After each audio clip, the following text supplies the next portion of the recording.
Assalamualaikum warahmatullahi wabarakatuh. Hari ini Selasa tanggal 3 Agustus 2021, kita bertemu lagi di kesempatan daring yang kedua di kelas 11 untuk materi bahasa Indonesia. Baik, sebelum kita memulai materi ini, ada baiknya kita berdoa menurut agama dan kepercayaan kita masing-masing. Berdoa dimulai.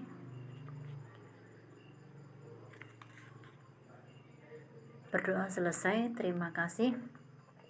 Untuk kesempatan daring kedua ini, perintah dan tugasnya silahkan dicatat bagian-bagian yang penting dari masing-masing slide PowerPoint yang saya tampilkan nanti, dan ditambah dengan penjelasan-penjelasan saya melalui voice note.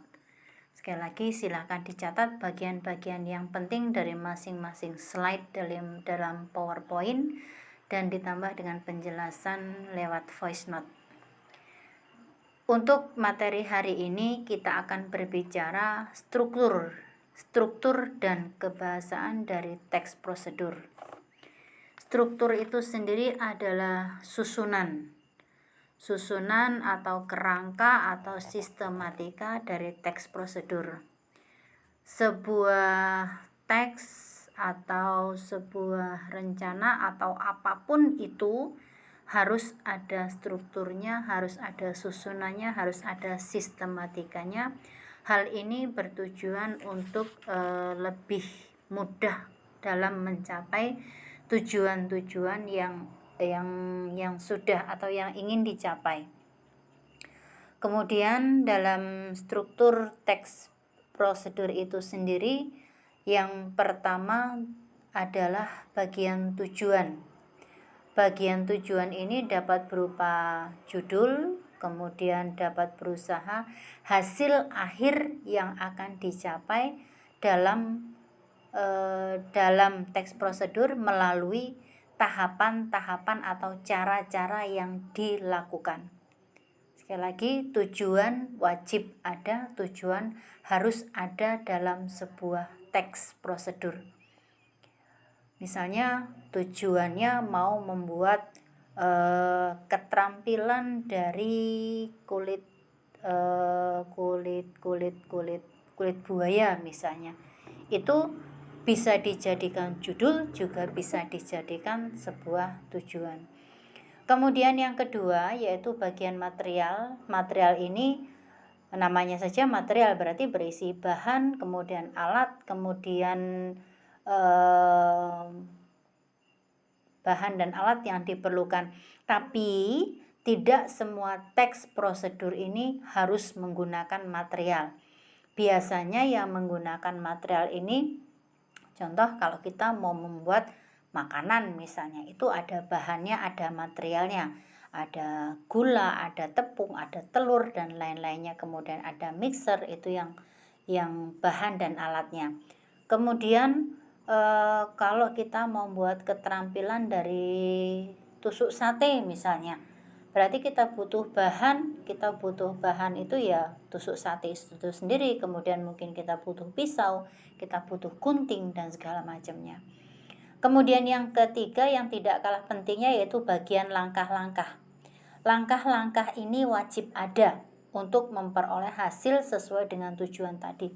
Nah, langkah ini pun harus disusun secara berurutan dari urutan yang pertama sampai dengan terakhir. Hal ini bisa kalian bayangkan ketika kalian mau menaiki tujuan kalian adalah mau naik ke lantai 2. Berarti kalian harus melewati beberapa anak tangga. Dari tangga 1 harus ke tangga 2, ke tangga 3 dan seterusnya sampai dengan di lantai 2. Kalian tidak bisa dari tangga 1 loncat ke tangga 4, loncat lagi ke tangga 5, turun ke tangga 2, naik ke tangga 3 dan seterusnya. Jadi sekali lagi, bagian langkah-langkah ini harus berurutan.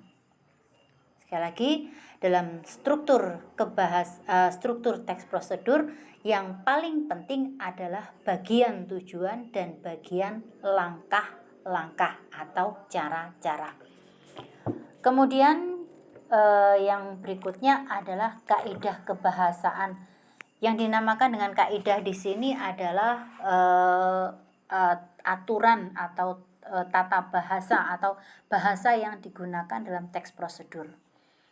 Yang pertama yaitu menggunakan kata ganti atau pronomina. Ini biasanya digunakan untuk menggantikan benda atau nama seseorang. Misalnya kata iya ini kata ganti orang ketiga tunggal. Kemudian katanya nya ini adalah kata ganti milik. Kemudian mereka kata ganti orang ketiga jamak, kita kata ganti orang kedua jamak, kami kata ganti orang kedua jamak. Kemudian yang berikutnya adalah konjungsi atau kata penghubung. Kata penghubung ini antar klausa, antar dua klausa atau lebih. Cirinya atau kata konjungsi yang biasa digunakan adalah kata jika, apabila, kemudian seandainya. Kemudian yang tidak kalah pentingnya ada yang namanya konjungsi temporal. Konjungsi temporal berarti konjungsi yang berhubungan dengan waktu. Ya, berhubungan dengan waktu. Ini yang paling sering digunakan itu biasanya menggunakan kata pertama, kedua, kemudian kata lalu, kemudian kata selanjutnya, kemudian kata setelah itu, dan seterusnya. Kemudian yang berikutnya ada sebentar. Yang berikutnya adalah kalimat imperatif, deklaratif, dan interrogatif. Sebenarnya kalimat imperatif, deklaratif, dan interrogatif ini kalian kenal waktu di SD, SMP. Ini sama dengan kalimat perintah, sama dengan kalimat pernyataan atau kalimat berita, kemudian ada kalimat tanya. Nah, saya kira silakan ini dibaca sendiri. Kalau kalimat perintah ya berarti isinya meminta atau melarang. Kemudian kalimat deklaratif ya kalimat berita. Kemudian kalimat interrogatif ya kalimat yang berisi pertanyaan. Nah, contoh-contohnya bisa kalian lihat di bawah.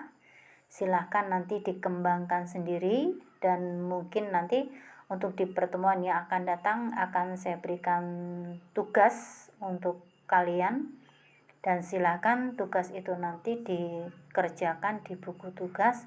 Kemudian nanti hasil akhirnya silahkan nanti dilaporkan melalui WA grup yang sudah kita buat. Terima kasih untuk hari ini. Jika ada pertanyaan dari kalian, silahkan dikemukakan, silahkan ditanyakan melalui WA grup atau chat pribadi dengan saya. Terima kasih untuk hari ini. Kurang dan lebihnya saya minta maaf. Saya akhiri. Assalamualaikum warahmatullahi wabarakatuh.